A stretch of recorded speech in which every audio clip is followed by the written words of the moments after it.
आज मुझे बेहद खुशी है कि आज से लगभग 3 साल पहले जो हम लोगों ने 11,000 क्लासरूम बनाने का कार्यक्रम बनाने शुरू किए थे, आज वही 12,430 क्लासरूम मात्र 3 साल में बन के तैयार हो गए हैं।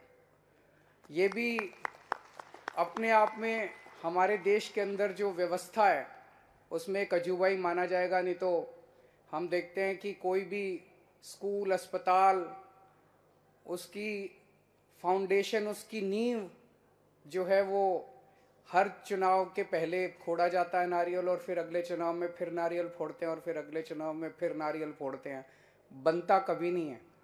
हमारे यहाँ अगले चुनाव के पहले ही बना देते हैं।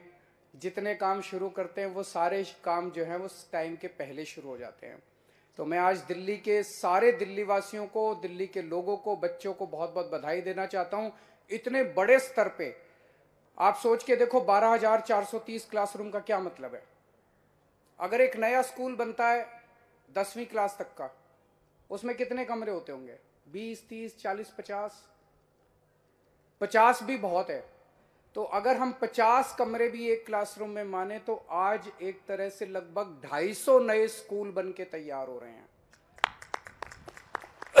और इन स्कूलों में शानदार लेबोरेटरी, शानदार मल्टीपर्पज हॉल, और इनमें कई कमरे ऐसे हैं जो डिजिटल कमरे हैं, डिजिटल क्लासरूम है, उनके बोर्ड वगैरह डिजिटल हैं, जो कि बड़े बड़े प्राइवेट स्कूलों में नहीं मिलते।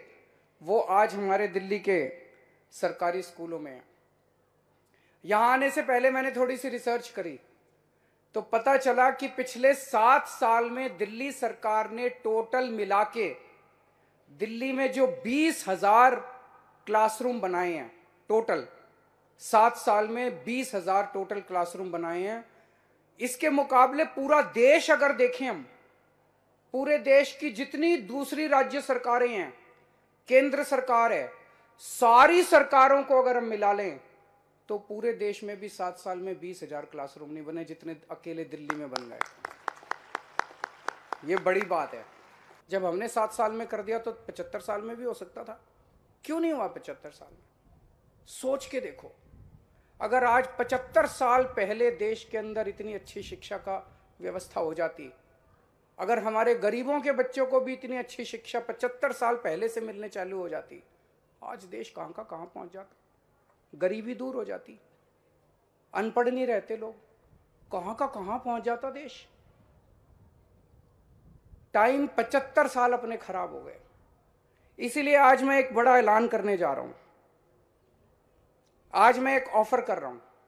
अपने पास समय नहीं है, देश ऑलरेडी 75 साल खो चुका है। हमें राजनीति नहीं करनी, हमारे लिए देश इंपॉर्टेंट है। अगर देश की कोई भी सरकार, चाहे वो बीजेपी की हो, चाहे कांग्रेस की हो, चाहे किसी भी पार्टी की हो, कोई भी सरकार अपने अपने राज्य के अंदर दिल्ली जैसी अच्छी शिक्षा व्यवस्था करना चाहती है तो हम मनीष सिसोदिया जी को थोड़े दिन के लिए उनको लोन पे दे देंगे।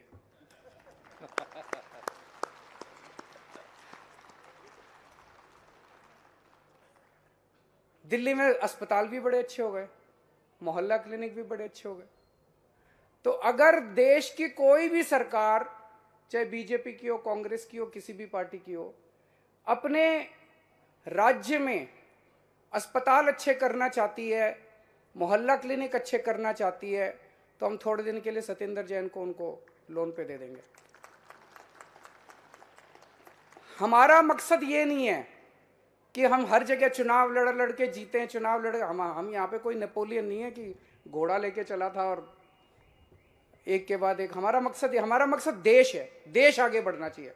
अगर दूसरी पार्टियों की सरकारें अपने अपने राज्य में शिक्षा व्यवस्था, स्वास्थ्य व्यवस्था ठीक करना चाहती हैं, हम उनकी मदद करेंगे। हम चाहते हैं कि सारा देश आगे बढ़े। अगर वो लोग भी अच्छा काम करके उनको वोट मिले, अपने को क्या है, देश आगे बढ़ना चाहिए। हमारे सामने देश है। हम तो चाहते हैं देश से भ्रष्टाचार खत्म होना चाहिए, देश में अच्छी शिक्षा सबको मिलनी चाहिए, अच्छे अस्पताल बनने चाहिए, अच्छे स्कूल बनने चाहिए। ये हमारा मकसद है।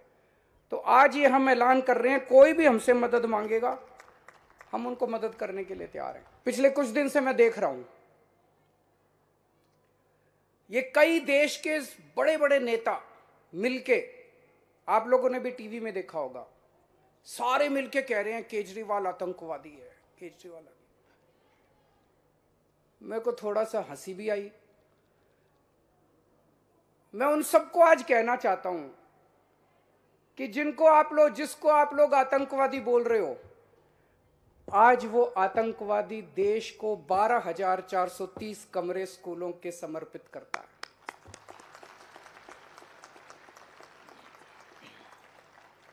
आज वो आतंकवादी ऐसे स्कूल बना रहा है जिसमें एक ही डेस्क पे बैठ के गरीबों के और अमीरों के बच्चे पढ़ रहे हैं। आज वो आतंकवादी भगत सिंह और बाबा साहब अंबेडकर के सपने पूरे कर रहा है।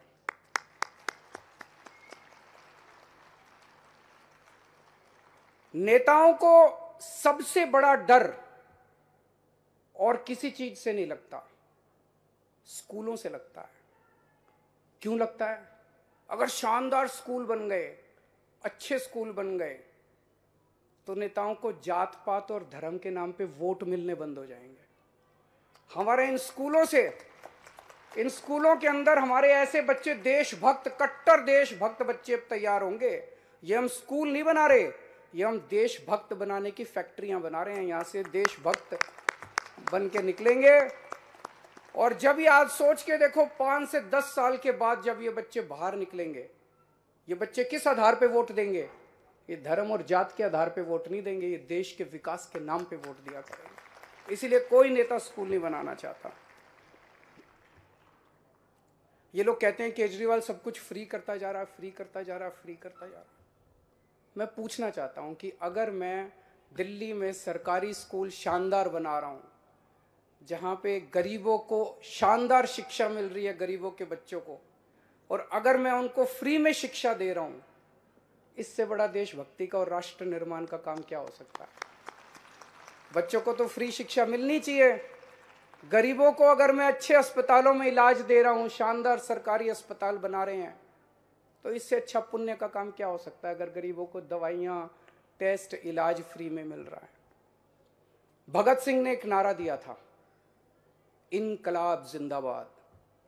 आज मैं एक नारा दे रहा हूं, इनकलाब जिंदाबाद, शिक्षा क्रांति जिंदाबाद।